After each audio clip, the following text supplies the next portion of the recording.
Welcome to Buddha at the Gas Pump. My name is Rick Archer. Buddha at the Gas Pump is an ongoing series of conversations with spiritually awakening people. We could call it that, or about spiritual topics.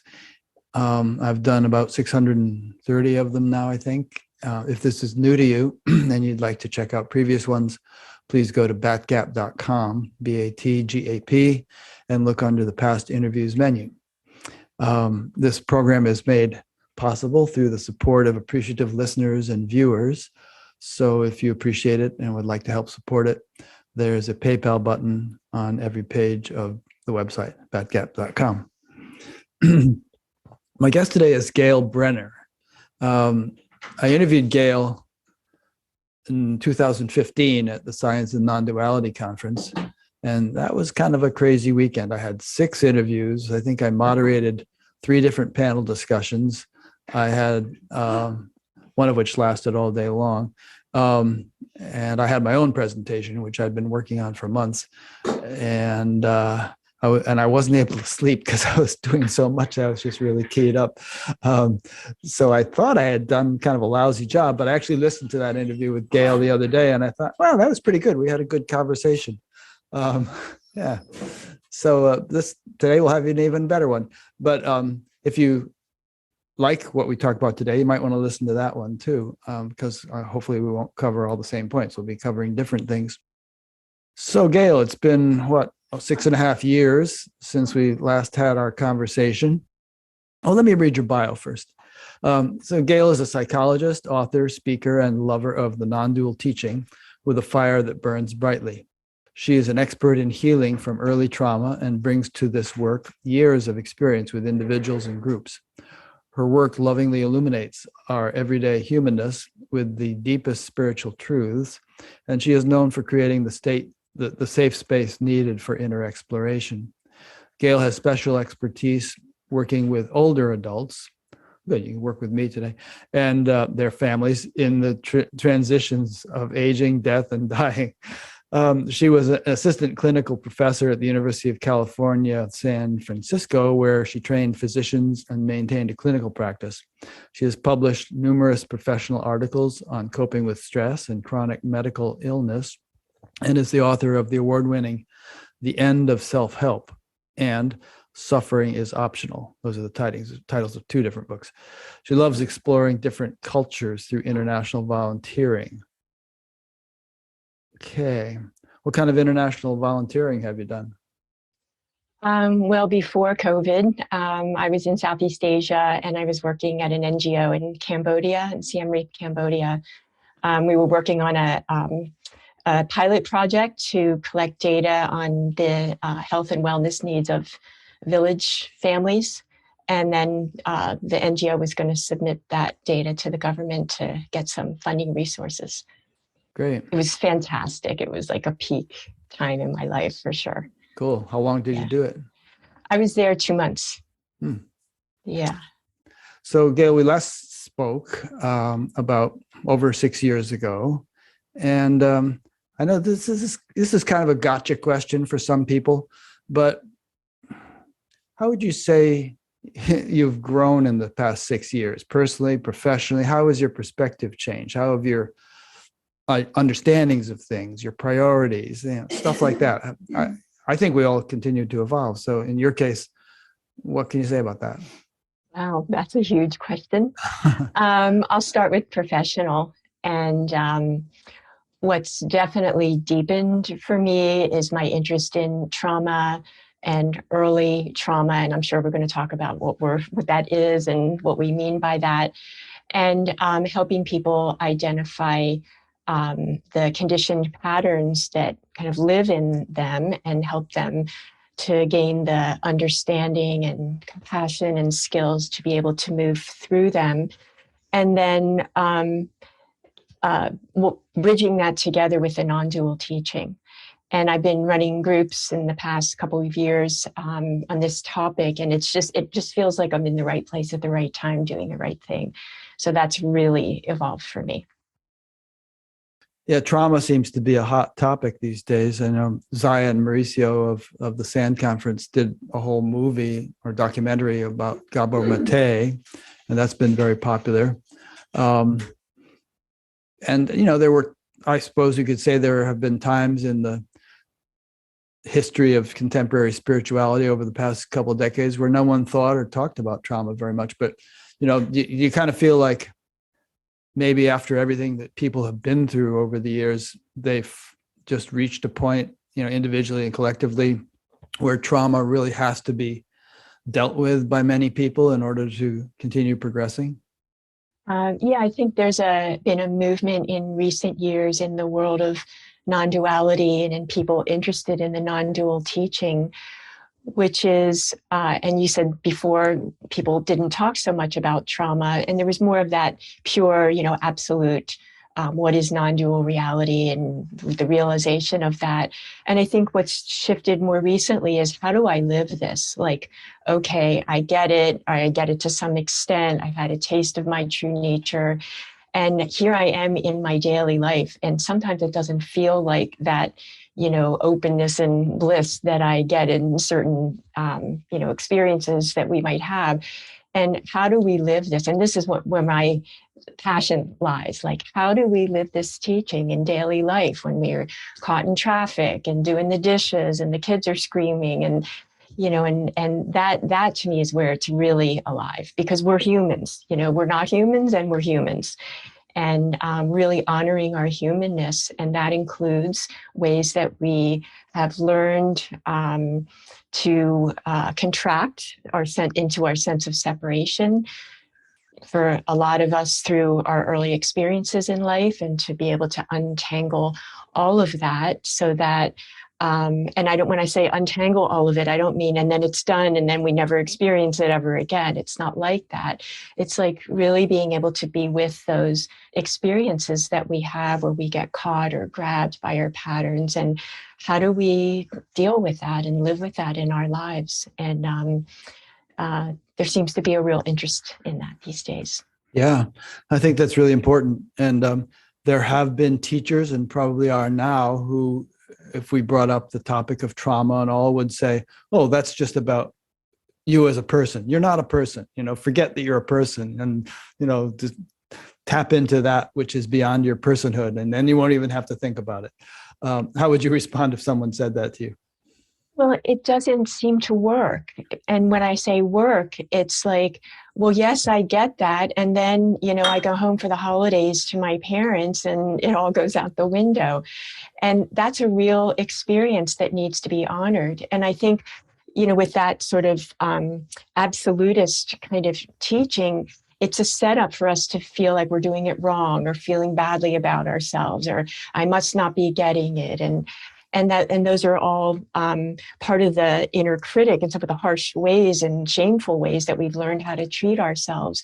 So my interest is in untangling all of that with openness and curiosity. And let's throw out all the teachings and let's take a look at what's actually happening right now. Mm-hmm. Yeah, I think it was Ram Dass who said, if you think you're enlightened, go spend a week with your parents. Mm-hmm. Exactly. Exactly. Um, or in your relationship, or, it could be anything, life, what's my life purpose, or I'm a people pleaser and I'm exhausted, or it could be anything. And these are all food for awakening, because when we really take all of these little ways that we get caught seriously as like, there's something here to look at and something that wants to be liberated, then we can really deepen into whatever realization we're living with. Yeah.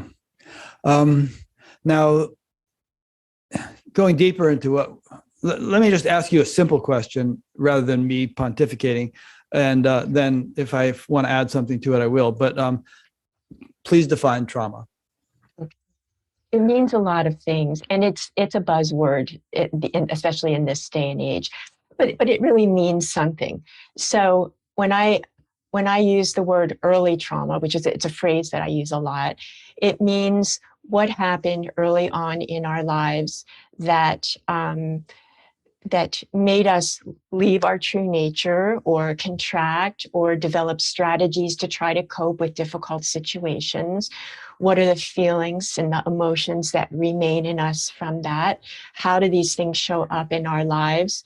So there's a sense of something that's unresolved that lives in us, some kind of conditioned pattern. And, we can call that trauma because it's difficult. It was a challenging experience, and it maxed out our coping abilities, and we didn't know what to do, and we do our best. And it threw us off the path of really living our true nature and the naturalness of who we are. There are certainly events that can happen, like car accidents or violence, or those kinds of specific traumas that happen that have an echo in us that can last for some time or a long time, or we end up learning how to live with that. So it's really any experience that happens that is shocking or makes us leave our naturalness, and it includes an activation of the nervous system pretty much across the board. Good. Those are some good points, and I want us to embellish on them in a minute. But since you just use another term, true nature, let's define that so that we're all on the same page as to what the words we're using. Yeah. And that's a hard one. So the word that's coming to mind right now is openness. When we're contracted into separation, where our mind is occupied with ourselves, our self-focus, if we really start looking at our thoughts when we're contracted and caught in our patterns, there's a lot of me.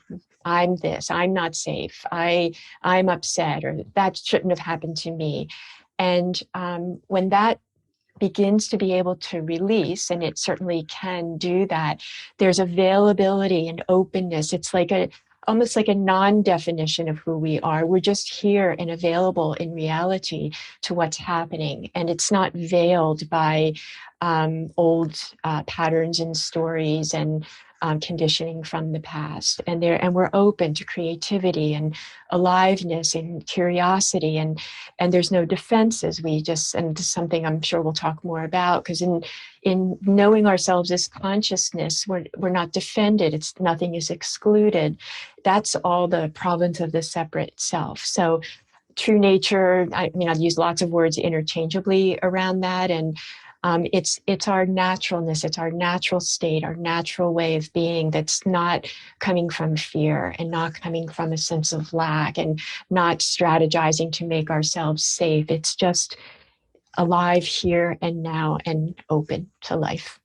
Good. I heard two things in there, essentially. One is there's true nature, and then there's how we tend to function or behave when we're in tune with true nature or not in tune with it. So sometimes I think true nature is alluded to or referred to in terms of the way a person functions when they're in tune with it, but that's not really true nature. That's more like the impact it has on our functioning or our behavior. And then true nature, you've referred to consciousness. There are ancient definitions of it in terms of Brahman or Atman, or universal awareness and that thou art and that kind of thing. And ultimately, that is not individual. It's not personal. It's universal, and therefore it's actually not like my true nature, your true nature, his true nature. We all have the same true nature. Like the ocean is the same ocean for all the individual waves. Exactly. Yeah. Yeah. And so, yes, it's not an individual true nature. It's, the word I like is openness. It's like unconditional openness that's alive. And there's an embodiment in it too. It's like it's alive. There's a vibration in it. But even the embodiment is like the coming into form of it. But in its pure sense, therethere's this knowing of this aliveness. Yeah. Good.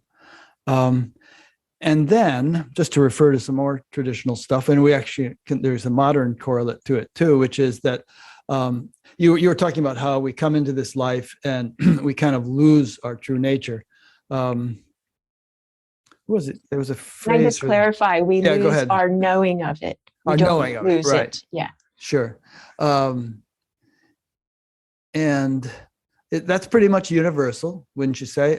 I mean, do you know of how many people do you know who, grew up into their youth, their adolescence, their adulthood, and were continuously, knowing their true nature throughout that whole thing? Yeah. Pretty Doesn't happen much too often. almost nobody. Yeah, exactly. Right. Yeah. So that's not a mistake then, and it's not something one is guilty of in any sense. It's just the human condition.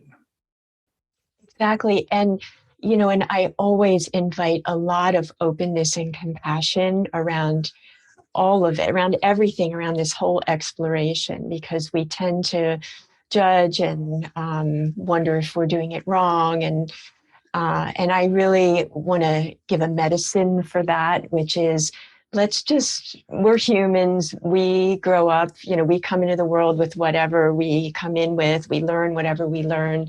And then, when just that we're even having this conversation and whoever decides to listen to it, there's something alive in our hearts where we can totally meet. And there's something there to be explored then. It's beautiful when we can do that. Yeah. So the mechanics of losing true nature is often described in terms of identification, and very often the movie screen analogy is used. Why don't you just elaborate on that? Even though most people will have heard that, but we're building a foundation here for understanding what you're doing. Sure. And the movie screen analogy is that we think we're the story playing out on the screen as opposed to the screen itself. And we can take our stand either way. We can, and I know we all know what it's like to be completely embroiled in our stories and to think they're true. And and maybe we'll talk about this more, like what's a story, the story of who I am, the story of what happened to me, the story of, what I'm afraid will happen, just the story of how I am in my relationships, the story of trying to find my life purpose. And those stories all have a sense of fear or lack behind them. And when we can find our way through those stories and we know that they don't define us, or we play with them not defining us, then we get to that question, well, who am I? And then that's where that analogy of the screen can be useful. Like, it's just this openness that all of this appears in. It's this open, formless, timeless, alive vibration of life that form emerges from. Yeah. And let's say a father takes his child to see a movie for the first time, and beforehand he explains to the child what he's going to do. Well, we're going to go to this thing. We're going to sit in seats, and we're going to watch, Spider-Man and all this interesting stuff that's going to happen, and it's all going to be playing on a movie screen. So they go to the movie, and the movie starts playing, and the kid's really into it, and but then he says, "Well, but where's the screen? I don't see the screen." And he said, "You're looking at it. That's the screen." But no, is Spider-Man the screen? No, the screen is kind of behind Spider-Man in a way. It's that by which we're able to see Spider-Man. The kid would be totally confused. I mean, he could explain that all day, and the kid still wouldn't get it. Actually, like a different analogy. I'm sorry. Did you want to continue? No. That's enough of that. Go ahead. Which is, I like the sky and the clouds, and because I think we can all, like, that's a hard one to get. Like, what do you mean the screen, or a page with the words on the book? I like that one too. But my favorite one is sky and clouds. That we're not the clouds coming through; we're the openness, and that's a little bit more tangible. Yeah, that's a good one too. And we could actually add the sun in there. Let's say it's really cloudy and we don't see the sun, and the sun is shining perfectly well, and eventually the clouds clear away somehow, and we see the sun shining. And it's not like the sun has started to shine; it's been shining the whole time. It's just that the obscuration has been removed. Exactly. Yeah. Very good. I'll use that. Okay. Yeah. It's not patented. Okay. Now, in terms of the mechanics through which, our true nature is overshadowed, the movie screen is overshadowed, the openness is overshadowed. It might be interesting to explore that a little bit. In traditional explanations, it's that the senses are outer directed by nature, and that the objects of senses are concrete, and that the self, pure nature, is really subtle. And it's actually, if our attention is turned outwards, then it's not turned inwards on the self, to the self, and we forget about it, its very existence. And then, we go through life having all kinds of experiences, and those experiences impact us. They continually overshadow the self, but they also leave neurophysiological imprints which accumulate. Those are called samskaras, and they accumulate more and more and more. And so the reversal of this process, knowing true nature and living it 24/7, living it in daily life, is not sort of a snap your fingers instant thing. It's something that's going to have to be cultured, or there's a lot of conditioning that needs to be unraveled before that can be a living reality in an abiding way. Absolutely. And the like, people can certainly have awakening experiences where things change dramatically in one split second. But then the living of that, no matter how large or small the experience, or no experience, it doesn't matter. There is the living of it that has to be addressed. And it has to be like, it's a joy to do that. It's like, wow, it's such a beautiful exploration to see, like, wow, like, how am I getting caught here? Like, what is actually happening? Like, let's be really precise about that, and untangling all of that. It's a beautiful process, and people say it's hard because you have to go to what we typically call hard places inside, which means challenging emotions. But that in and of itself is a label, and in the end, it's just an emotion, or it's just an arising of an experience or a contraction. And if we don't call it hard, it's interesting, and it's something that we can definitely learn from. I wanted to also add, if I could, when you were saying, like, how do we lose the sense of true nature and our knowing of it? We're born, even before we're born, most times the parents know the gender at this point in time. The names are already picked out. There's a physical body that's growing in the mother. I mean, there are so many ways that we're already made separate. And then as soon as birth happens, all of that is put on us. And that's a part of our development. So that totally contributes to the forgetting of true nature. Yeah. You know what my name was before I was born? What? Murgatroyd. And the reason was that my parents didn't know what my gender was going to be, and maybe they didn't check in those days, and so they referred to me as Murgatroyd. And then when I was born, my uncle sent a telegram to my parents congratulating them on the birth of Murgatroyd. And the telegram operator was furious that anybody was naming their kid Murgatroyd. There's so much identity already. The Zen people have there's a Zen saying, what was your face before you were born? Mm-hmm. And I just, like, if you really, like, feel that, who were you before all of this started? Or who are you? Yeah. So the mechanics of how we regain our true nature, awareness of it, and unravel all this trauma. You just alluded to something about recognize. You alluded to something that sounded like a little bit of in a way, an intellectual process of unraveling the mechanics of our experience. Perhaps just elaborate a little bit on how the process you teach and would help a person progressively unwind deep trauma that is keeping us gripped in ignorance, we could say. That's the word that's often used. Yeah. And I appreciate your question, because it helps to understand, so even to get some intellectual understanding of what happened, like, why am I suffering? Like, what is this about? So that I can at least get a handle on understanding it. And then, and what that process is to untangle. eventually it has to be embodied and felt and known and experienced, but to have some kind of, intellectual path around it makes sense to me. So the example I want to give is like, as an infant, let's say 6 months old, screaming in the crib, hungry, screaming for food. So there's no language available yet. There's just, verbalization and not being met by the parent. So there's, the parent's busy, or, maybe, there's some chaos around the home that the parents don't have the wherewithal to attend to the child's needs all the time.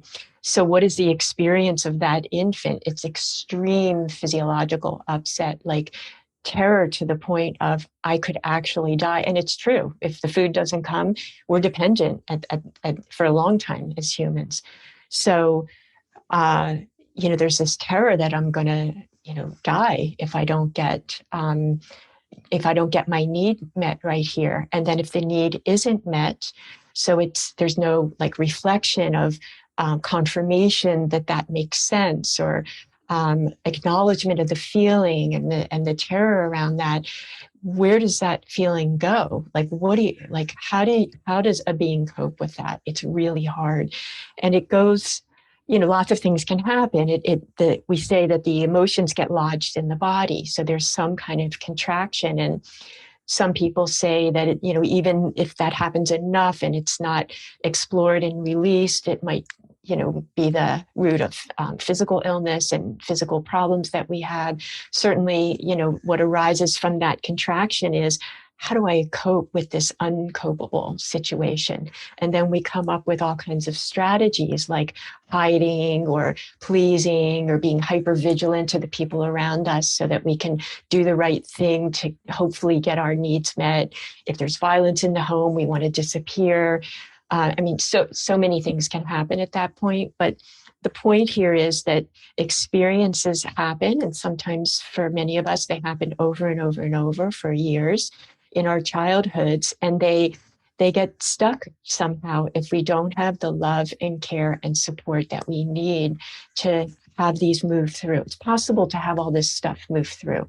With good parenting, there's an acknowledgement, there's tell me your feelings, a support to be able to develop the skills to work with our own feelings, that kind of emotional attunement. If we don't have that, it just all kind of sticks, and we're scrambling to figure out how to cope. Yeah. So the process of healing comes from that. And so when you say that all this stuff gets kind of lodged or accumulated in the body, what I hear is there are actual neurophysiological impressions, alterations of the physiology in a subtle way, which probably modern science doesn't.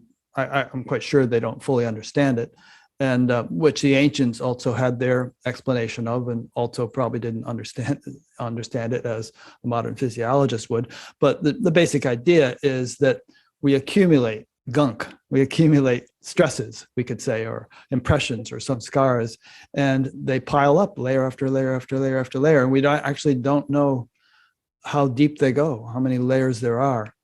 And, a lot of research on that now. A lot. What do they say? So, chronic trauma early on in life affects the brain development in certain specific ways that can be measured.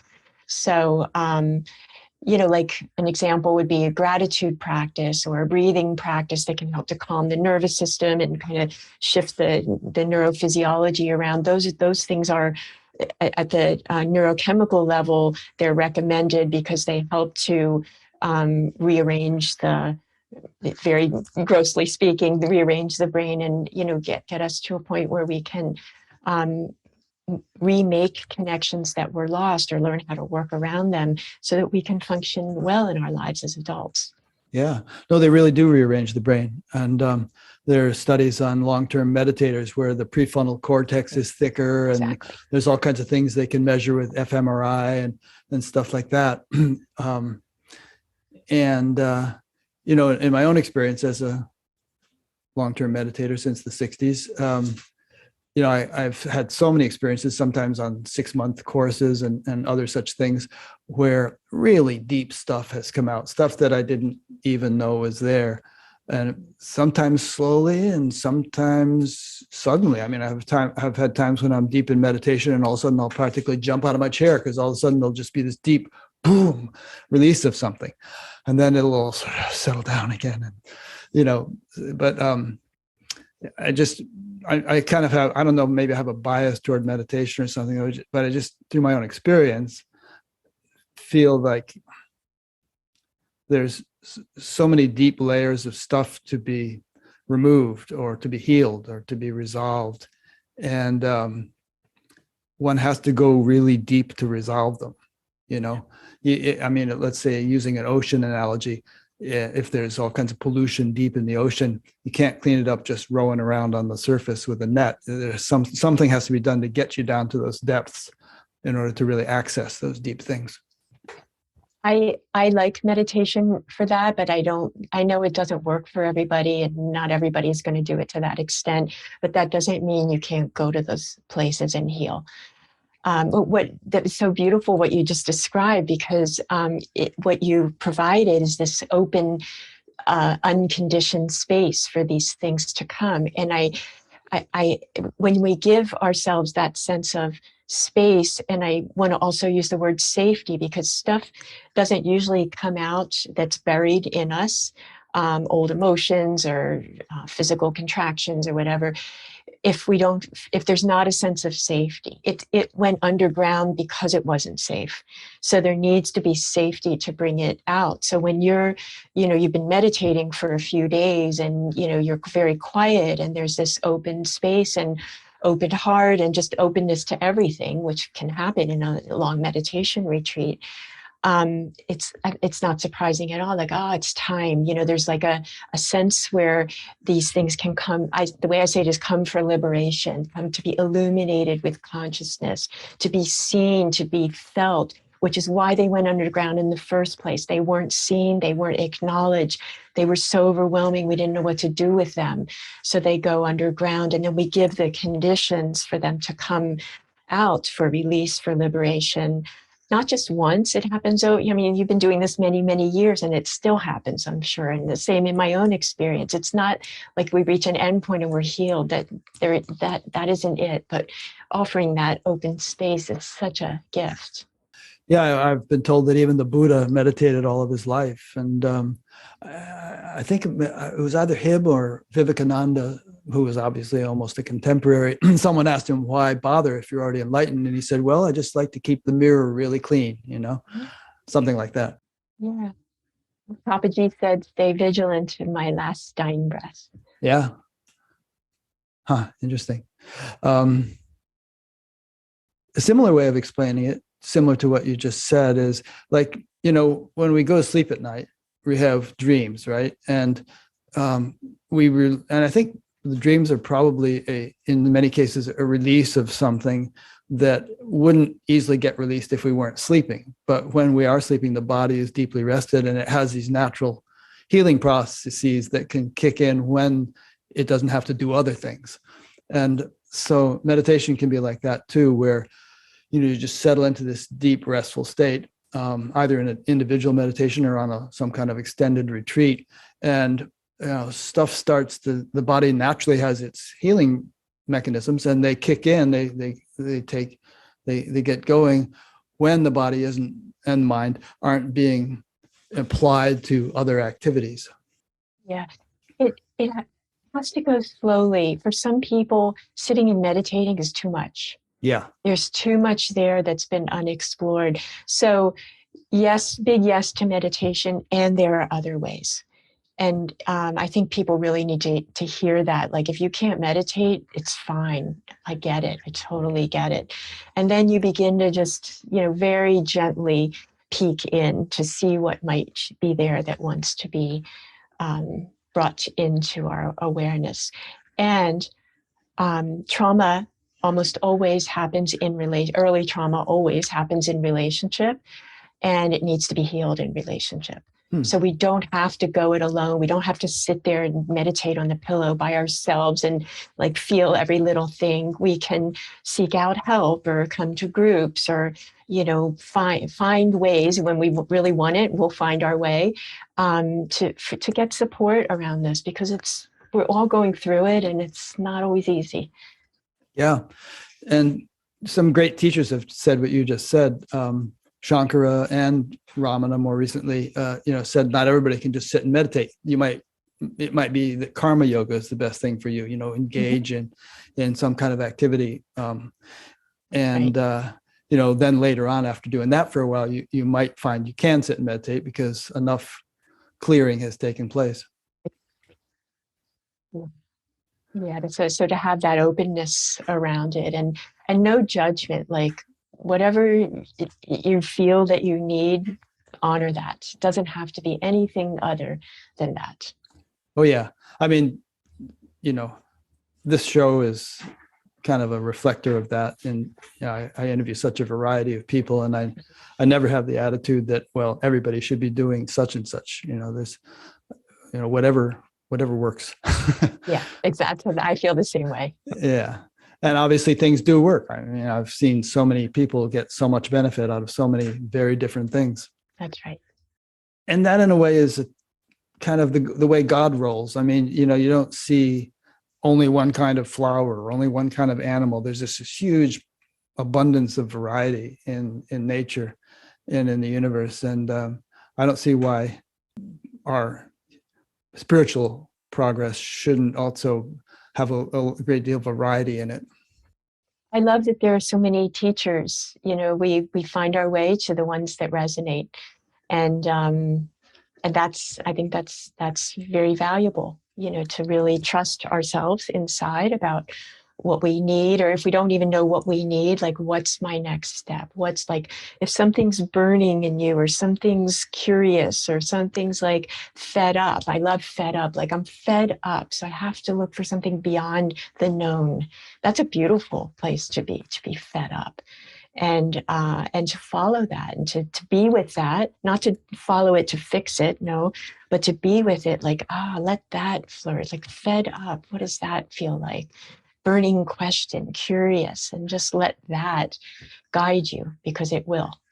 Yeah, that's such an important point. And I've seen so many examples of it where, I mean, it can manifest in terms of outward restlessness, like I need a new partner, I need a new job, I need a new car, and and people think I need to move to a warmer climate or whatever. People think those things are going to solve their problem, and then you do that enough times and you realize that they aren't. And at a certain stage, people recognize that, oh, there must be some deeper, some higher direction in which I can search. And I think that's an important milestone when a person reaches that realization. Absolutely. And that comes from like that U-turn with our attention inward, not outward. Like you were saying about how separate self, according to certain traditions, separate self is like the senses going out into the world. And intelligence, attunement, living this teaching of non-dual reality, it requires a U-turn with our attention inward to look at what's happening here in our experience. Yeah. There's a quote I'm really inspired by these days. It's Simone Weil, and it's attention is the rarest and purest form of generosity. That's Attention nice. is the rarest and purest form of generosity. And I love that. It's because it invites this investigation, like, how do I, like, what kind of it? There's lots of ways to pay attention. What is that, that kind of attention? And when we do that, you turn out from the material world and into our inner landscape or whatever is arising in here, it gets very interesting. Yeah. And not only attention to our own inner reality, but attention to other people. And maybe they're correlated. Maybe if a person has paid adequate attention to their inner landscape, they're going to be more attentive to others. But have you noticed, Irene and I often mention this, you'll be talking to somebody and you're listening to their story and they're going on and on. You're listening to the story. Every once in a while, maybe you ask them a little question. They tell you their story. And then after a while, you say, well, let me tell you about what's going on with me. And well, I think I got to go. Or, or their attention is, they can't pay attention to what you want to say. So there's no reciprocity. They're not interested, or it's like that old joke, me. Okay, enough about me. What do you think about me? Yeah.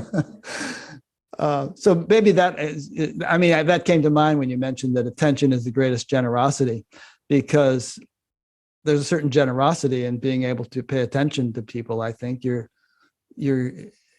a respect implicit in it. And it's not any kind of sacrifice, because it's actually very interesting to, get to know people more deeply. If you can, Absolutely. if you can settle down well enough to do it.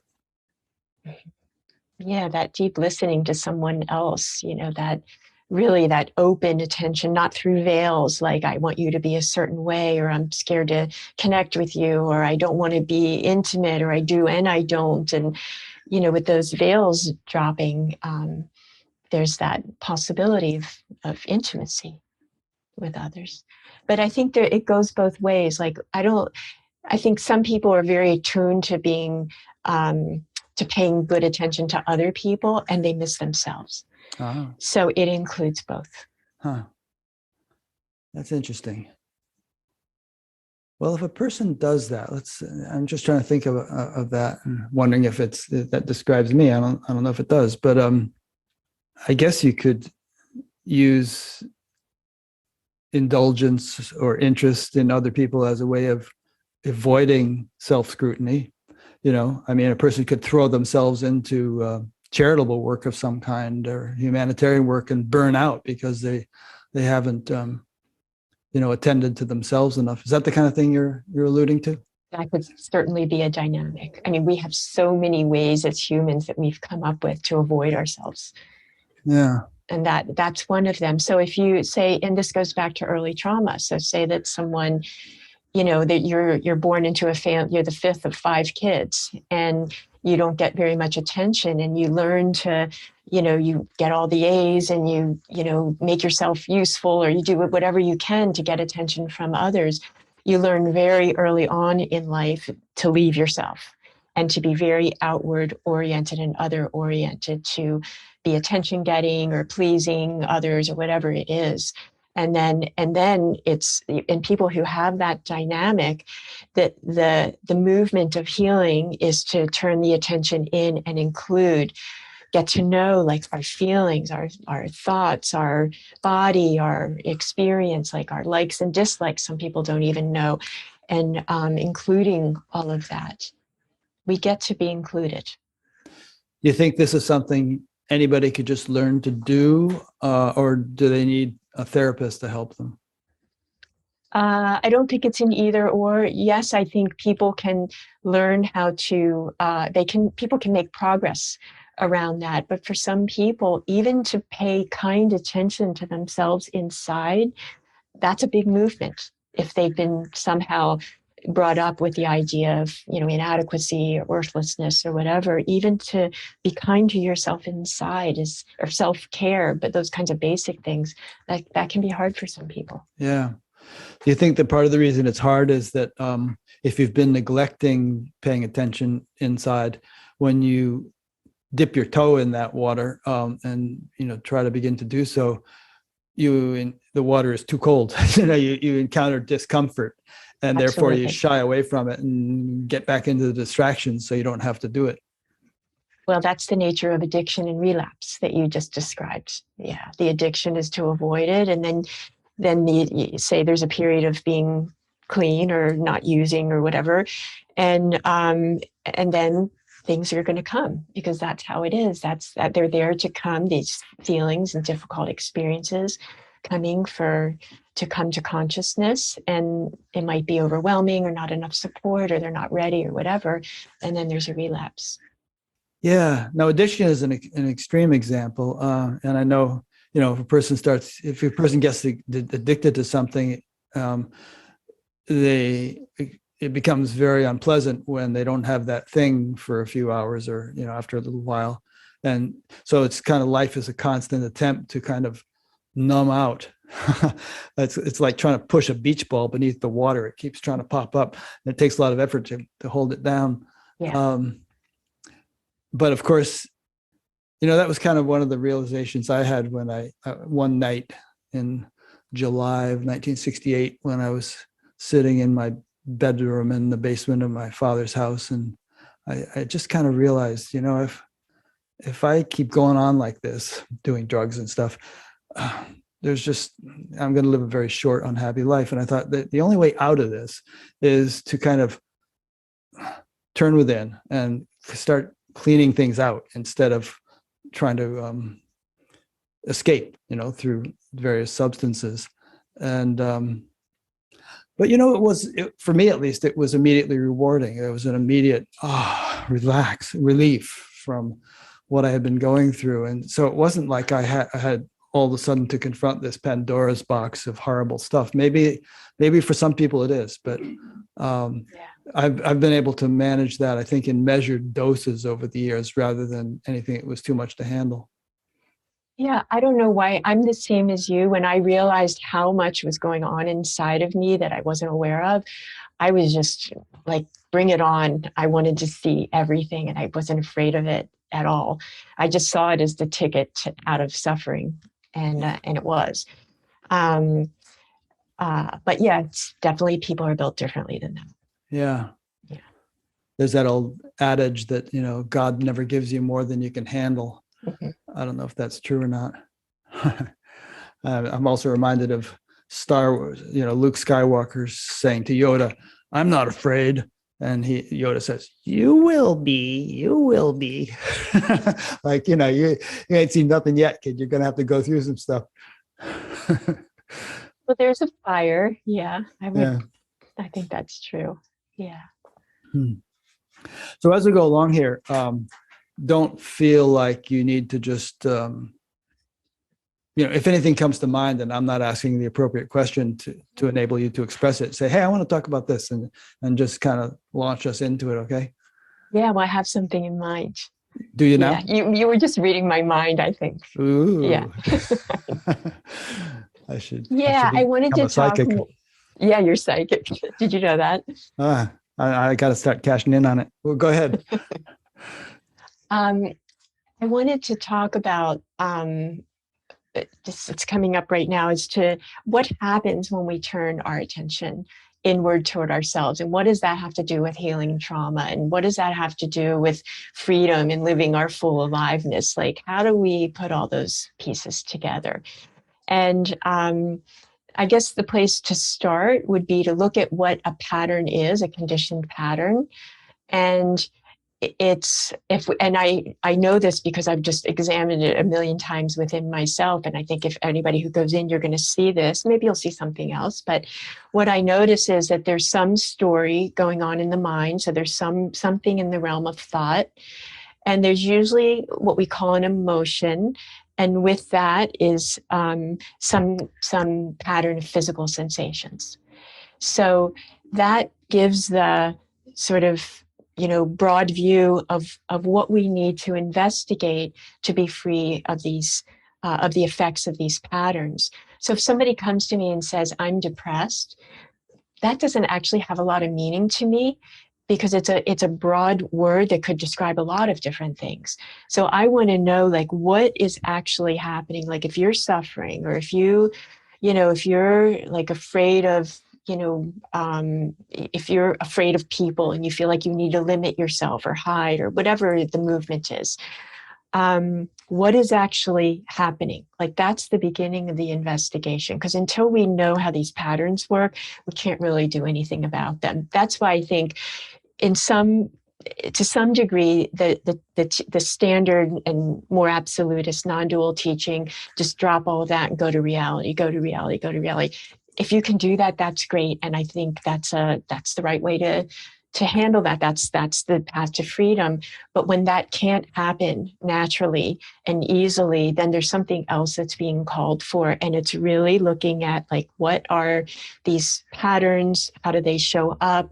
what are the triggers, what is an emotion, what is our experience. And then when we bring the light of consciousness into that, consciousness being timeless and formless, and what is this arising then? It's, I mean, it's what you've probably talked to many people about objects that come in the context of awareness, and realizing like, this whole pattern boils down to a physical sensation that I've been interpreting or making sense of, or trying to figure out or get rid of, or whatever, that to really get down to the bare experience of what it is, and then being with that in this loving openness.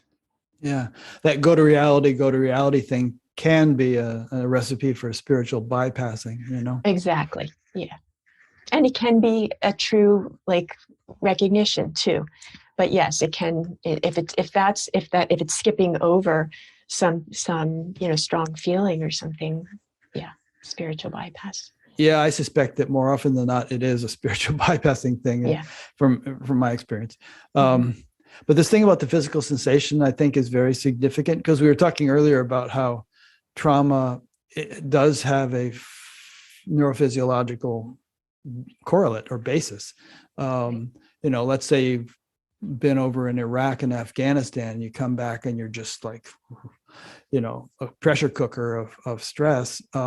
That's not just a mental thing. Your whole neurophysiology has been assaulted, and Right. and there's a lot of chemical and structural abnormalities, I guess you could say, that have been inflicted upon your nervous system, and so I think, obviously, if you talk to, have you ever dealt with somebody who has PTSD? Yes, not from battle, as far as I know, but yes, PTSD. Yeah, but I think they would probably tell you, yes, I have all this angst or feeling in my solar plexus, or I have these headaches, or there's all kinds of stuff going on in their physiologies that are indicative of the stress that has been lodged there. Raised, or I don't know if it's an official diagnosis, but we hear complex PTSD or CPTSD, which means that there's trauma from early childhood that's involved. So the complex word alludes to early childhood as opposed to something more recent? Yeah, and something specific. Like the complex means a complex array of experiences that happened back then. Yeah, so there can be PTSD, and the nervous system has to be included in the healing. And I can also speak to that word, because nothing gets healed, really. It's just a return to our natural state and a recognition of what's already true and already who we are and already the case. So healing is a word we use. I use it myself, and there's a sense of healing. We feel better. But actually, nothing's healed. It's just a matter of clearing away the veils so that we can recognize what's already true.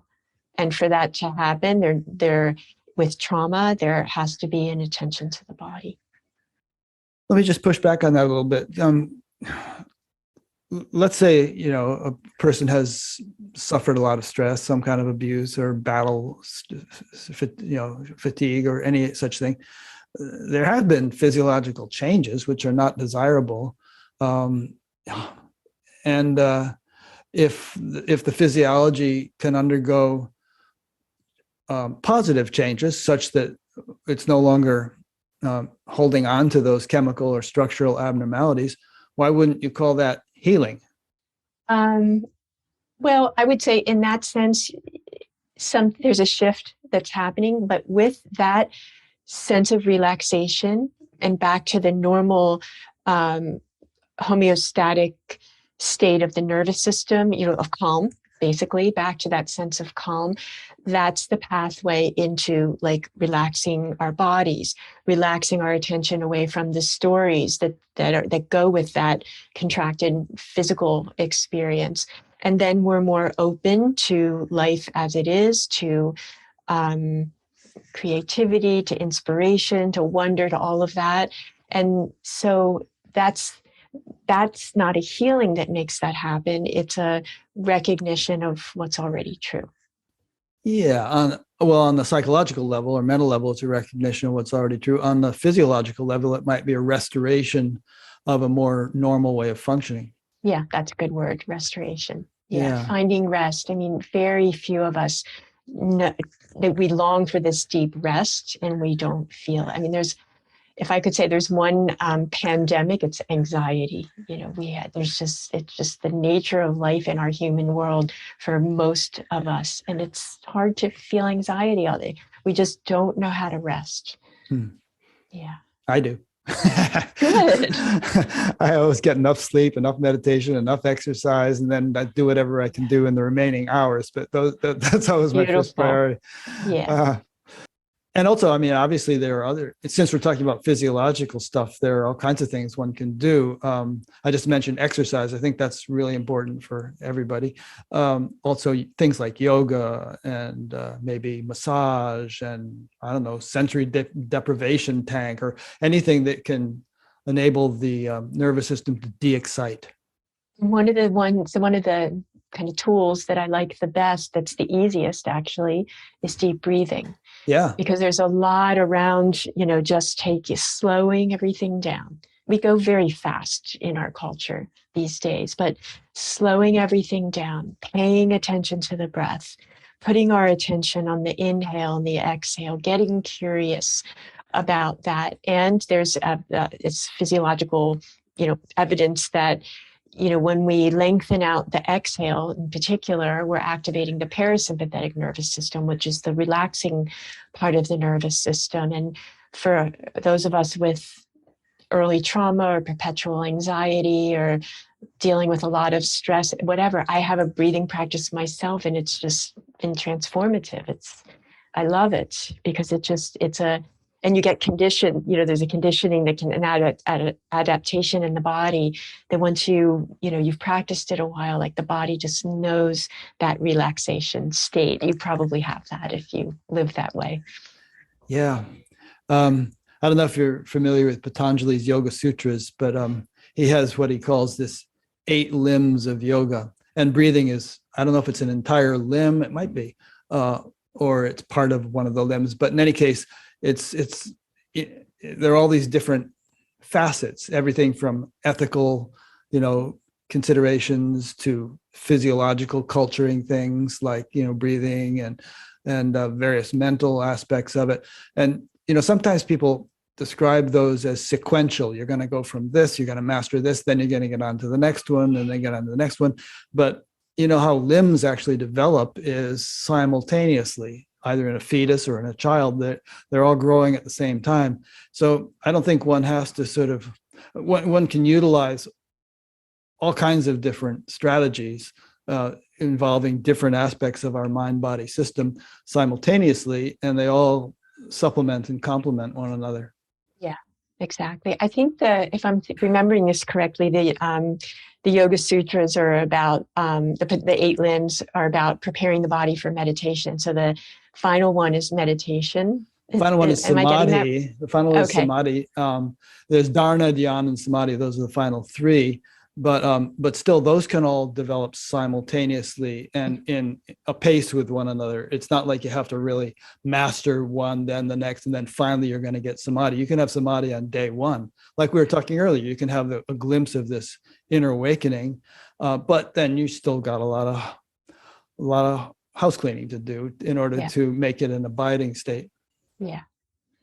And, the mind might tell you that you don't have that house cleaning to do. The mind can usurp all kinds of experiences that we have. And I find that a lot in people that I work with. Oh, I've done that before. Oh, I thought I addressed that, and here it is again. And it's very useful to get to know how the mind works. So if the mind might say, well, I've had this awakening experience, so there's nothing I need to do anymore. And that may not actually be the case. Yeah. This touches upon the whole issue of direct path versus progressive path. Yeah. And I've had discussions about this with our friend Rupert Spira. And, he was kind of hitting more on the direct and I was hitting more on the progressive. But I think that, it can be both are just aspects of, so they're like two legs that you walk on. You can directly have an experience of your true deepest nature on day one or at any time. And yet at the same time, it doesn't mean you're done. There's going to be a continual progress. And if you talk to somebody like Rupert or anybody, they would probably say, yeah, I know myself, I know what I am, but in many aspects of my life, I'm still progressing. And so I don't think it's an either or consideration. I completely agree. Yeah. And in the end, the progressive path is a way to speak about it, but it's in time, right? And so in the end, it is the just timeless experience of this reality. Yeah. Yeah. So it's like we think it's a path to be able to get to being able to experience that or live that, experiencing a lot so that it's integrated into our daily lives. It's only moments, and it's not even moments because that's even too strong a word that creates time. But it's this just unfolding of reality that if we follow it, from what I see, if we listen deeply and follow it, it takes us where we want to go. Yeah. And just so I'm sure that I understand what you just said, there is the aspect of having, well, there, many people go through a phase, I did, of I got it, I lost it. I got it, and feeling like, oh, I'm just so blissful and smooth today. And the next day it's like, oh my God, I can't wait to go to sleep at night. So I'm unconscious because this is agonizing because I feel like I've lost it. And, eventually I think people pass through that phase and there's just more of a continuum. Is that somewhere around what you were just describing, or am I off on a different tangent? No, that speaks to that. Yeah, that what I want to bring in is because if we think of ourselves on a path, there's an idea of the separate self improving. It's kind of subtle in that. And this is not about the separates. The pure, we're talking about two different things. Trauma healing, there can be a sense of that you just feel better, and that's great. But the realization of who we are, of our true nature, we don't walk that as a separate self, and it's not about a better separate self. It's the recognition over and over of this timeless, formless being. Yeah. But I still think that you can have that both are relevant. It's like a person can be very attuned to their true nature or say they are, and yet can be, hitting on the young women who come to their satsangs or doing weird things with money or something like that. So obviously, and actually I've heard people doing those things and then using the alibi that, oh, I am not the doer, and it's all just God's will and stuff like that. So to my mind, there is, whether the separate self is ultimately real or not, which I guess we can say it isn't, there is still a person there who could use improvement. In fact, there's some Zen story where some Zen teacher says to the students, you're all perfect just as you are, and you could use improvement. Yeah. And the reality is you do improve. Yeah. And you do. And we all need to, really. Yeah, when we're more attuned to ourselves, when we recognize when we've been triggered, when we are able to be more compassionate with what arises with ourselves and with other people. I can tell you that this trauma-informed is a phrase that's used a lot these days. And trauma-informed? Trauma-informed. So a trauma-informed school, trauma-informed prison, trauma-informed view of everything that we include in our understanding of whatever it is, that what we might call problem behaviors or, troubles, everything stems from trauma. And then we can look at it in intergenerational, cultural, and global. And I mean, it's a big topic. And for me, it's just brought out so much compassion. Like I'm almost immediately, when I hear of anything, even something pretty bad, it's very easy for me to have compassion, because I can pretty immediately see that whatever happened is because of this person's trauma.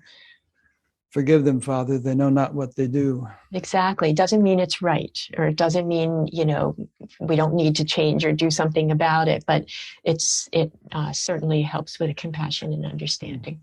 So are there trauma-informed prisons these days? There is the beginning of that for sure. There's something called the Compassionate Prison Project, and they're bringing that view into prisons and doing an amazing job with it. And I think they're not the only ones. There was a recent Michael Moore movie, I think it was called Where Should We Invade Next or something like that, where he went to Sweden or some Scandinavian country to prisons there. And the prisons were like these little mini country clubs in a way. I mean, not lavish, but comfortable, really nice. And people, it was an atmosphere in which, traumatized people could chill out and heal. And they weren't just sort of thrown into a cell and allowed to, stew in their own juices. There was an opportunity to really grow. And they were getting great results too, in terms I bet of they were. lower recidivism and stuff. Yeah. Yeah. That was one of the things that the first time I went on a course with Maharishi Mahesh Yogi in 1970, he went into this whole talk about how prisons should be like that and should be, just making the people as comfortable as possible and giving them every opportunity to heal and grow, and how punishment doesn't really change personalities, but a nurturing environment like that could. There's a lot wrong with our prison system. Yeah, a lot could be changed there for sure. Yeah, and schools. And schools. And lots of things. Hospitals, the medical system. Yeah. The choices we make. So you could say global warming and everything that's happening around that. It's because of choices that we make. And we make some of them with lots of levels of blinders on. And it can all be viewed from a trauma lens. Yeah. I have this friend named Mark Gober who recently he's been on Batgap. He wrote a book called The End to Upside Down Liberty. And I'm reading it, and it's making me kind of uncomfortable in a way. It's very thought-provoking, but he's kind of advocating a libertarian voluntarism kind of society in which people can be trusted to do the right thing, and without a lot of government constraints and controls. And I'm thinking, yeah, ideally, but I think people would have to generally be in a much higher state of consciousness to actually do that. Lao Tzu says that in the Tao Te Ching. He says, if you have a really enlightened society, you hardly need any government because people are just going to know what to do. But if you don't, then the less you have that, the more control you're going to need, because people just won't do the right thing. Yeah. And it depends on who's in control making the rules. Yeah, that's very true.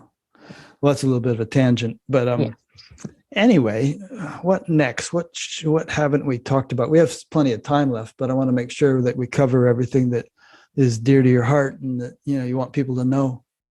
The main thing I want people to know is that it's possible to, and I will use the word here, heal, to feel better in your life, and to have whatever understanding you have of the non-dual teaching, and have that be an inspiration of how to live. Because that's what I'm interested in.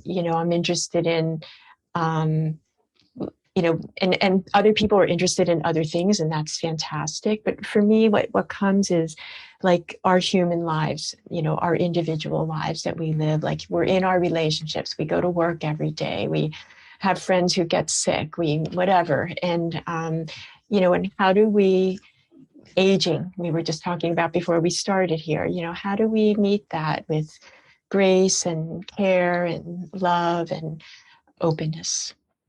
And so you're suggesting that the non-dual perspective can help with all those things. That's my experience. Absolutely. Yeah. Because it's an understanding of what is actually real and what isn't.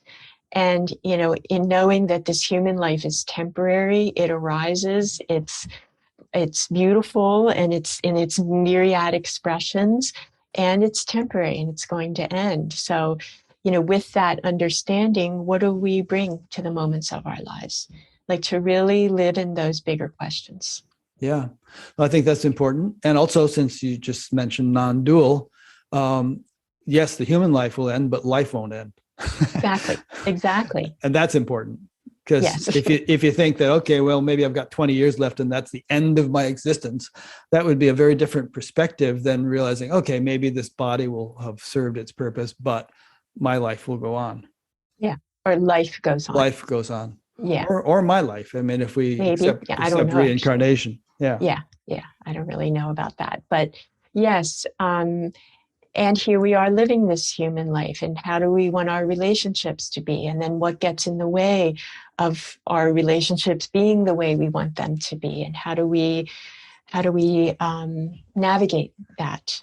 How do we find the freedom in that and the intimacy that we long for and the sense of safety? I think in general, people don't feel very safe with one another. There are definitely communities where we can find that sense of safety, but yeah, it's not a common thing.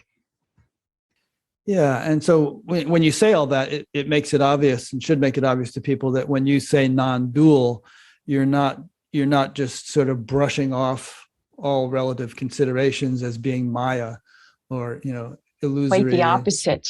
Yeah. I mean, Yeah. you're able to sort of be in two boats at the same time. You take that stuff seriously, all the relative considerations, and also realize that all the world's a stage, or life is but a dream.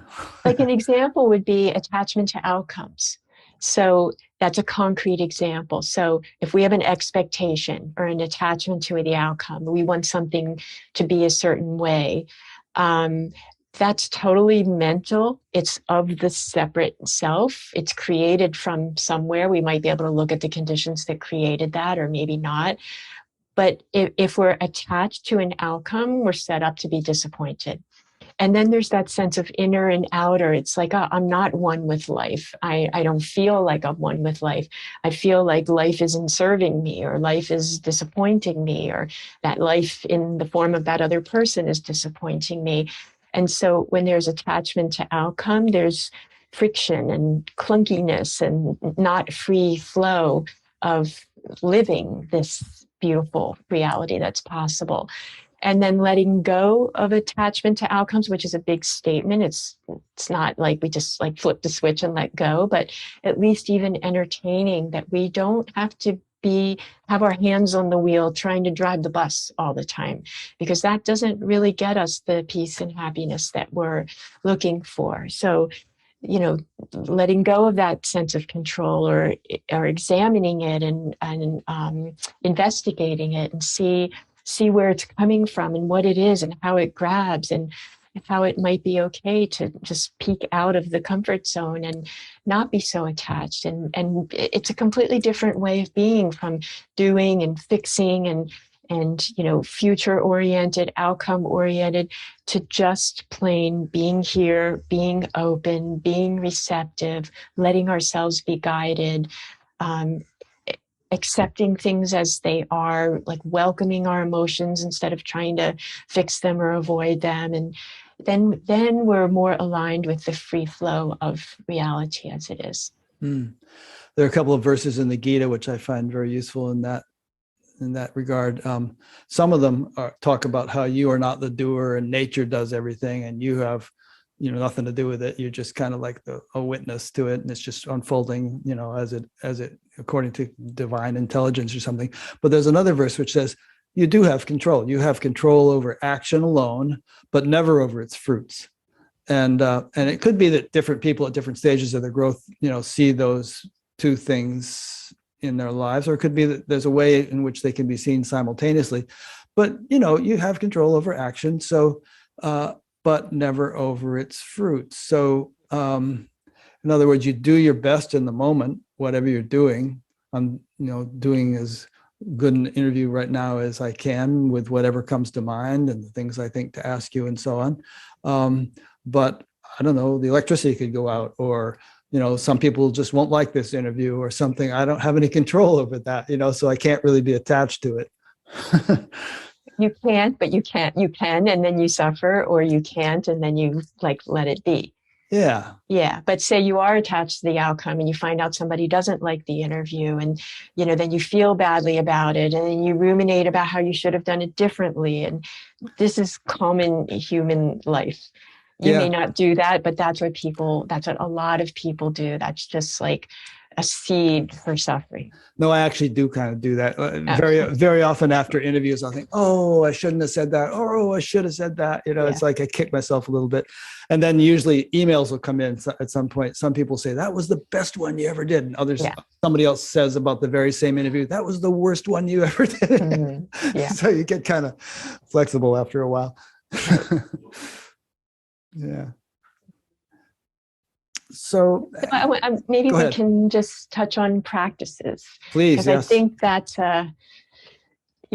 people have different views on that. And my view is, I have used the word practices, but what I like is lifestyle. Like, if we want to live this conscious way of being open in our relationships, of being able to listen deeply to others, of listening inside for how we're moved or guided, and bringing compassion to ourselves. It doesn't just, in my experience, it doesn't just happen. It requires attention and care, and really keeping like what you really want in the forefront. And that's what I recommend to people for, if you're confused, like, what do you really want here? Okay, then how can we make that happen? What needs to shift here for this moment, for your experience to be more aligned with what you're actually wanting? And living that way consciously, it's beautiful. It's a lifestyle. It's not magic, snap your fingers and everything in life just falls into place. No. So to make that a little bit more concrete, could you give some examples from your own life about how that plays out? The alignment, you mean? Well, just what you just said about being, I forget how the way you phrased it, but it was a little bit hypothetical or conceptual. Okay. Yeah, about lifestyle and practices that. and whatever. Mhm. Yeah. Okay. Slowing down a lot, frequently, like, what's actually happening here? When I started my path, or somewhere in the very beginning, when I started doing long meditation retreats and sitting in silence, and I was blown away with what was going on in my inner experience that I had no idea. And it was happening. It had been happening all along. And I just never looked. And I was being driven by all kinds of fears. I had so much judgment of other people, somewhat about myself, but more others. There was so much going on. And you hadn't even been aware of that before. I had not even been. I was shocked. Isn't that weird that we can have all that and be oblivious to it? It was so inspirational to me, though, because I was like, okay, I'm getting to why things feel off to me. Now I'm starting to understand why. And then that began a huge desire to explore everything that was arising. But in terms of like an everyday thing, like slowing it down, taking time, taking a look at yourself often, like I've gotten very sensitive to my body when I'm like, sometimes I'll catch myself like my hands are in a fist or whatever, like, oh, there's tension here, and is there something that needs my attention? And just, taking a breath and relaxing that, like a lifestyle that's very highly attuned to what's happening inside. Yeah. And a sensitivity to when things feel off. There's a nice phrase that encapsulates that: self-referral, as opposed to object referral. Yeah. It's just it's kind of an introspectiveness where you're not sort of withdrawn from the outer world, but you kind of have, there's another phrase, I forget the Sanskrit, but this is actually a traditional thing called the lamp at the door. The intellect sort of establishes itself at the juncture between absolute and relative. And, there's this kind of simultaneous inward and outward illumination that takes place. Exactly. It's not a retreating from the world at all. In fact, it's a tuning in and a seeing of this, what's alive, this aliveness, and then bringing that, living that. And that's illuminates everything. Yeah, so it's not separate. It's the end of the inner and outer. There's just, being with what's arising. Yeah. And it enhances everything. I mean, if we can do this stuff, life is going to get better because we won't Yes. be blundering blindly and crashing into things, so to speak. That is my experience. Yeah. And if we don't do that, I recently wrote something about we're in a little room and constantly bumping into the walls. And it doesn't feel good to live that way. It's clunky and mysterious and confusing. Yeah. If you ever read the Carlos Castaneda books, Don Juan used to talk about impeccability. And it was kind of like this. He talked a lot about attention also, but it was sort of a right use of attention such that one did not blunder. And like, he would consider that if you stubbed your toe or something, you just weren't being attentive enough. There was a kind of a, yeah. And then as we live this more and more, there's space for, like, I want to say, it's a phrase that's used, unlimited potential. Like when we're not so in that, you use the word self-referral, I might say now self-focus, there's spaciousness that comes. And then we're not always so attentive to the past or how the past is living in us now. There's a freedom from that. So we're actually open to life. And I've had many experiences in my life where I told you the other day, I live a nomadic lifestyle. And that came totally from listening. Like I never thought of that. It was just certain conditions happened in my life, and it clearly came through. Like, this is how I was being moved. I didn't know why. There was a lot of not knowing around it, but having the openness to being able and willing to listen to what comes through and honor it and respond to it, even if it doesn't make sense, even if it's surprising, and to make the space for that. How do you discern between intuitive listening to impulses which you can trust to be in your best interest, and whims, where you just sort of like, I think I'll do this because I feel like, a lot of people live very whimsical lives where they just kind of, they're like a leaf blowing in the wind, and they sometimes attribute it to intuition, but it's sometimes questionable whether it is. Yeah. Well, first of all, it could be, that could just be their life stream. What I would say about that is just wait a little bit, like let it be, let it sit. What does it feel like? And open, like not like grab onto something quickly, like I'm supposed to do this now or this, but to really give it a chance to gel and to feel solid, I want to say, inside, and just to let it be and not jump on everything. Yeah, I suppose you could also see, like, how is it going for you? Are you happy with the way life is turning out? Or do you feel like, I should have been a little bit more committed here or stable there or something like that? Yeah. Even that's tricky because the mind might come in doubt and, really that this is, it's like this, and is it supposed to be? And that's all mind. So I can't give you one specific answer, like how do you discriminate, intuition from flightiness, but because it's a path in itself. Yeah. I raise these points because for me, I think there was a phase where I was being much too flighty because I just didn't, I don't know. It's kind of, I was sort of thinking, all right, I'll just kind of go with the flow and it'll work out. But it was too undisciplined, too unguided. And, now I think I've found the right balance. Maybe it was meant to be like that so that, you got a teaching from that, like, oh, this went too far and now you're back. And, it doesn't mean you did anything wrong or that anything shouldn't have happened the way it happened. Yeah. I'm going to ask you a question here that came in from a guest named Katrina, and don't know where she's from, but the question is, how do you work with clients with unworthiness issues? Yes. Big question. Yeah. And just as I hear that question, I feel the compassion because it's such a difficult cloud to live under. Unworthiness is a story that we tell ourselves. And by far across the board, it comes from some experiences that happened when we were young. Give us an example. I mean, define unworthiness.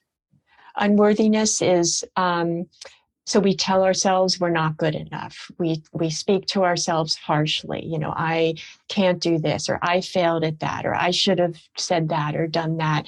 And not just like we all say that and let it go, but like, you know, to live in the shame of who I am is not good enough. Very painful for people. And so all of what I just said, it's a story, it's mental. These are ideas. These are ways that we talk to ourselves and ways that we describe ourselves. And that's coming from the mind. So my question is, what happened early in life that you developed that conclusion that somehow you weren't good enough or that you were worthless? And so that would be lots of ways to go with that. So I like to do inner child work with people. So identifying the age of the young one inside who somehow got stuck at that stage and that belief about themselves. And that part isn't us, but it's arising in us. So being able to have compassion for that young part that felt inadequate, that didn't get the love and care that she needed, and to be able to be with that part in a loving way. So that would be, this is a big question, but that's like part of it, to do that inner child work. And also to understand and to investigate in the moments of feeling that sense of unworthiness, what's happening in the body. And then that, like, because usually many of us were like this, right? We're all in our heads trying to figure everything out, trying to, you know, make sense of reality of what we're living in, make sense of ourselves and our past. But to take that journey inward and down into our bodies and see like what's happening in the body physically when there's that thought pattern going of unworthiness. And there might be numbness, which is a whole other thing we could talk about, but or there might be some contractions inside or some, and just to be with that and let that be. And these are ways to get out of repeating. The more we repeat that story, the more we're going to live by it. So we need to open up and see what else is going on that's creating that story and that is living in us in the moment that we can take care of. So when you say in the body, and you know, you have somebody tune into what they're feeling physically in association with unworthiness or any other thing. What do you do with that? Do they just keep feeling it until it dissolves, or do they do some breathing exercise while feeling it, or what? Well, there's a lot of ways to go, but it's not about fixing it. So the very first step, and it's a big one, is just being with it, just making space for it, because it's an indication of something that's been suppressed, you know, back then sometime, because it didn't have there weren't the conditions to be able to deal with it with, you know, with care and love and compassion. So being with it, first of all, that's really important, and letting it be. And often what happens is the story subsides. We have compassion for ourselves in that moment, not forever, but we learn that we don't have to define ourselves by that story, that without that story, if we turn the switch so that we can't think it, or we lose interest in what it's telling us, we can tune into our aliveness that's here right now. When you say it's not about fixing it, but don't eventually these things kind of get fixed? I mean, you wouldn't expect the Buddha or Ramana or somebody to be a hodgepodge of inner, you know, stuff that hasn't been resolved. Well, because we stop giving them attention and we understand them in a different way, they dissolve or they soften, and they don't have the power. That's the thing. They can still be there. The thought, I'm unworthy, or I did that wrong, that can be there, but we know our experience is so much broader now that we don't give that attention. That's why you said control. We can control our actions, but not the fruits. We can control where we put our attention. And that's key. If we feed thoughts, we're going to get more thoughts. Yeah, I would imagine that the more you can tune into your universal nature, the more kind of absurd a statement like "I am unworthy" actually Exactly. sounds, because who is unworthy? Who are you referring to here? Well, it's just this little Exactly. thing, and I Yeah. know I'm much more than that. And That's exactly it. I'm really glad you said that. And with repeated explorations that way, that it's nothing's immediate. So I can't like give a pat answer, do this, and you won't feel unworthy anymore. No, it's a process of inner exploration and inner embodiment so that we can recognize what's happening here and know that there's way more going on than what our minds tell us. what I experience, and makes sense to me, is that as we grow, there's a greater sort of a span of a range of dimensions of what we know ourselves to be. I'm still a guy who likes cheesecake and likes skiing, and doesn't like other things, and so I have my personal preferences and quirks. But then, what's so funny? Irene thinks that's funny. um, but there's also a level at which all of that has no relevance, because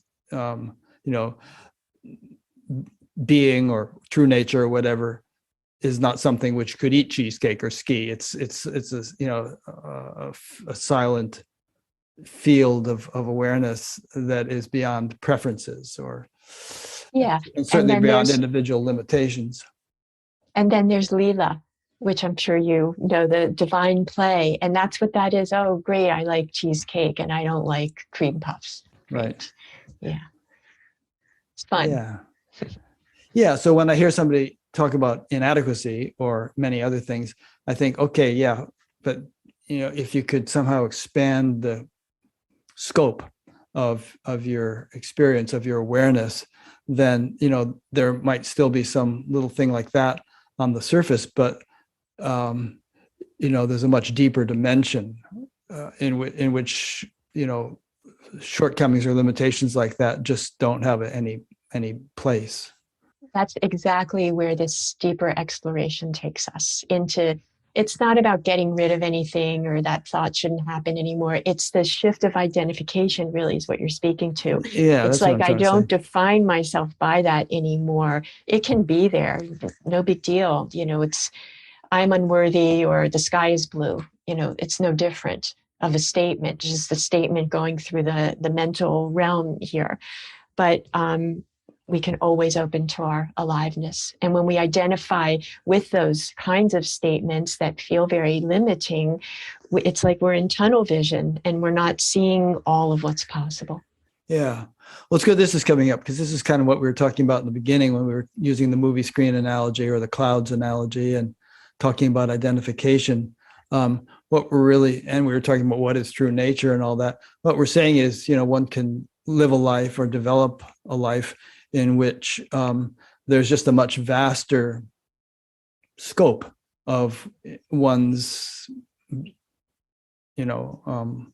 perspective or perception. But there's just being and possibility and everything, because then we're open to what life shows us. We're not busy trying to control and fix everything.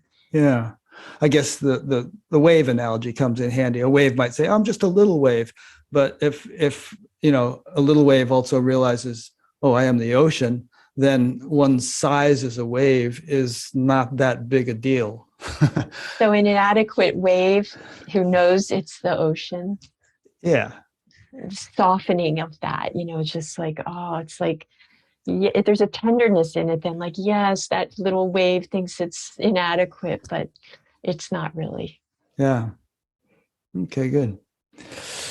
Okay, what else here? So you wanted to talk more about practices things. Are there some more aspects of that you want to bring up? Well, there are many tools that we can use to support us along the way, but the point is that I want to say to do them, to make it a lifestyle, to not expect that there's an end point, or that healing's going to go at a certain pace, or that, I got it and then I lost it and there's something wrong with me.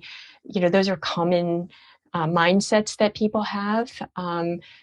To just be very kind to yourself and keep going. Yeah, no, that's good. And get support. That's another, some people think like, oh, I have to fix this myself or figure it out. And it's way more, I'm going to say easier. It's just better we come together and we help each other.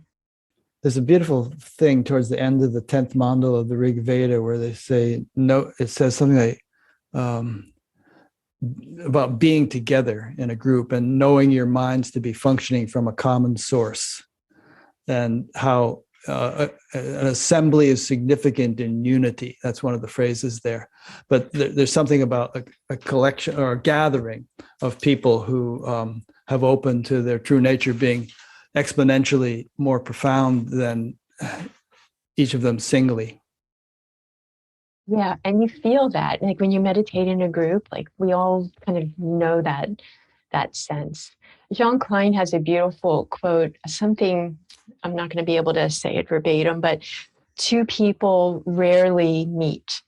We're seeing each other through our veils of conditioning, and we're not actually meeting each other. And hopefully we know that experience, even if it's for a split second, of like the dropping of those veils, or somehow they're just not there anymore, and that possibility of actually meeting ourselves as the other. Yeah. And I think if that can be the case, then a relationship can be much more profound than most people get to experience. Because, there's just so much more depth to it. In fact, there's an outline in one of your books here of maybe it's the one where you had like 52 different nice little essays, and for some reason 2 of them were in red. I don't know if you did that when you sent it to me, but one of them was discovering the true nature of relationships.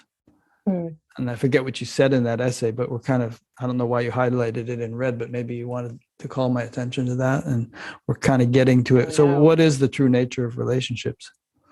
Well, there's no relationship. Aha. The true nature of relationship is no relationship. But when we bring that into form, it's seeing the other, apparent other, not as other, but we meet as the one heart. I see. Right. Yeah. And if you don't, I don't want to set this up as like all my relationships are like that. They're not. But just to even, just get a taste of that, or even imagine what that would be like, or go into the next interaction you have after listening to this, and be open and deeply listen and speak from your own experience, and not from history or patterns or what you're expecting it to be like, even if it's a very familiar relationship. Like, be super fresh with this person in front of you and just experience what that's like. This I guess goes along with practices. I suggest for people to go out and play, like find your edge and play there. Like, what would that look like, going outside the comfort zone, or showing up in a relationship without a veil, or listening rather than speaking, and listening deeply, or it could be anything depending on what our edge is. And do that. Like, I like to go to, a cafe and that's busy, although that's not happening so much these days, and just like contemplate people, watch people, like just like see that as not separate, and be there in love and not judgment, and just to play with what that might be like. There's another one that was marked in red here that says fear or love. That was unintended, the red marking, so I don't know. I thought there was some significance to it. Actually, this is a good one. I remember this one. I listened to all these, but there was one, this. I've heard you talk about that quite a bit. And I could relate to it, because I think what you're saying with that is a sort of acceptance of whatever arises as being kind of the way I see it, as sort of all is well and wisely put expression of the divine play, things unfolding at every moment, and not railing against the way things are arising, because they are arising for a purpose, and just sort of recognizing that in each moment of your day. Is that what you meant by that? Consciousness says, of course it doesn't say, but just to put it into words, it doesn't say, I like this, I like that. It doesn't say, I want that to be different. It doesn't reject, like, I don't want to look at that. In conscious, everything that arises in form emerges from this one awareness. So consciousness, if it could speak, it would be saying, oh, there I am, there I am. Oh, it's this, it's that, it's that, it's that. It's not saying anything more than that. No interpretation, no judgment, no preference, no separation at all. It's just like the acknowledgement of what is as it is, unconditionally. No sort of, ooh, this shouldn't be happening, because it is Exactly. happening. Like Byron Katie always says, if you argue with reality, you're going to be wrong 100% of the time. That's right. Yeah. Yeah.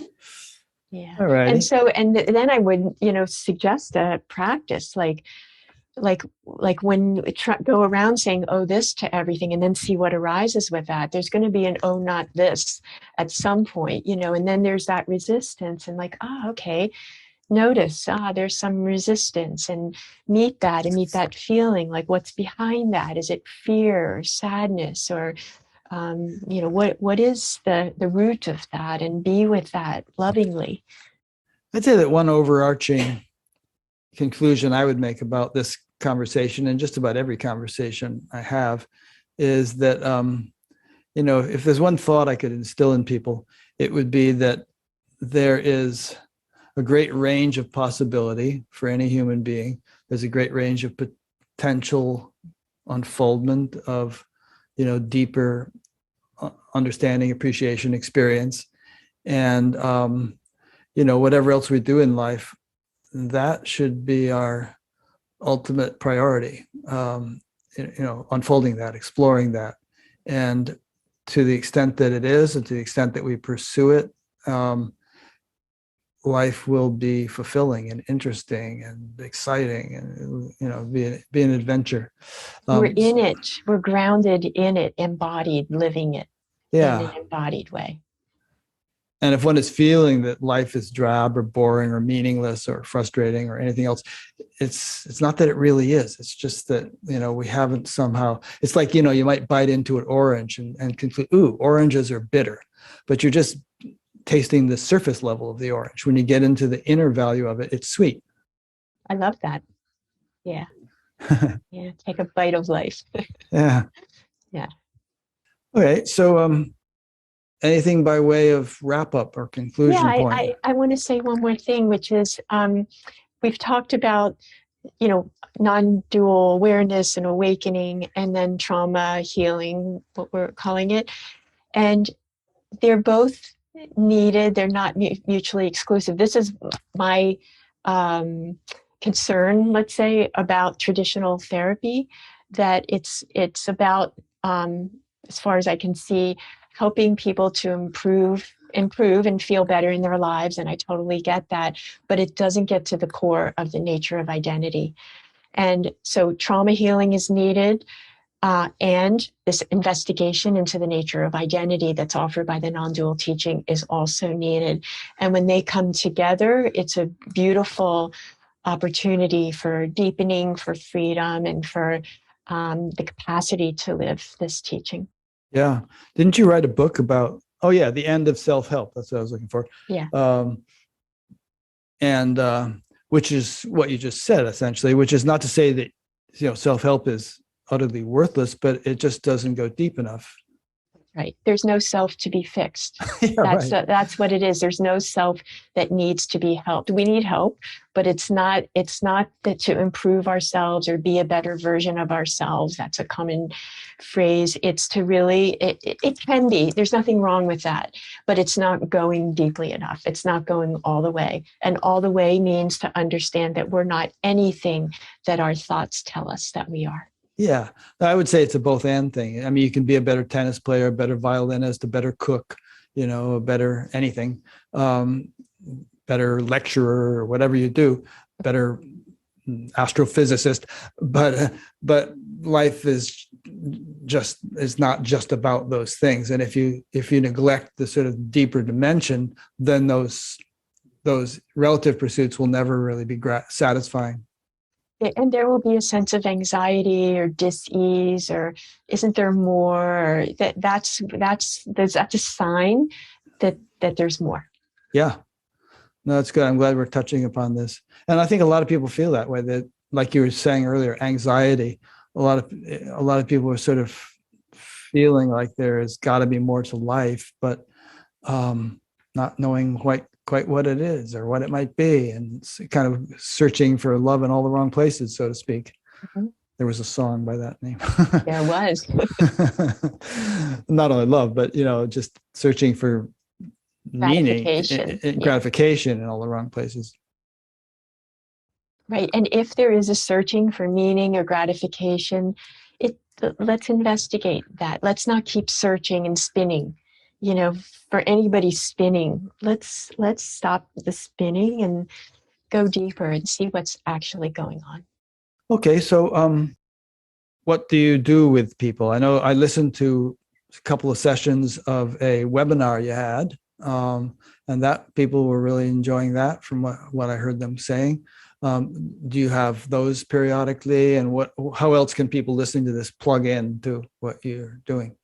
Great, thanks. I do those periodically, and on my website there's an events page, and I always put it out I send a newsletter out every Friday.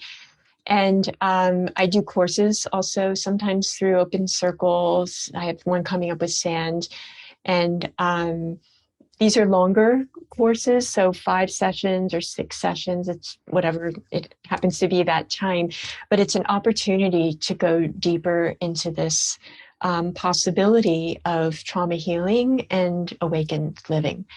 And there's a guided meditation, we go into small groups to digest the material. When you get activated to really understand, like, these are my patterns, and this is how it affects my life, and this is how it lives in me. We need to digest that. So we go into small groups and have a chance to talk about it. It's quite structured because I like to have a very safe environment that people can feel very comfortable in. So yeah, I offer those courses as well.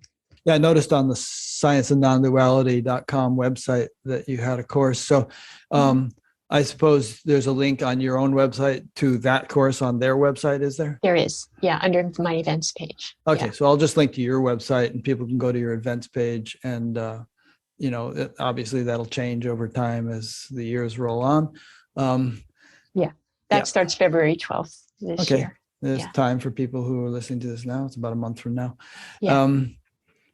All righty. So I think that pretty much covers it. As I mentioned in the beginning, I've interviewed Gail previously, and so if you enjoyed this interview, you might want to go back and listen to the first one, which we did in person. And there's a page on Batgap of upcoming interviews, so you can check and see who we've got scheduled. The next week is Ed Kelly from the University of Virginia, who is a colleague of Jim Tucker and Bruce Grayson, both of whom I interviewed in the past year. And Ed's main thing is about about consciousness being fundamental and matter kind of more an emergent thing rather than the other way around. Many scientists feel like, okay, consciousness is just a product of the brain, and Ed's whole research has been about disproving that and suggesting that consciousness is really rock bottom. So I think that's important. We'll be talking about that. And if you'd like to be notified of new interviews when they're posted, there's a email sign up tab on batgap.com and a bunch of other things that you might find of interest if you explore the menus. There's an audio podcast of this if you like to listen to things while you ski in the woods. So thanks, Gail. Thank you so much, Rick. Thanks, everybody. Yeah, thank you to those who've been listening or watching, and we'll see you for the next one.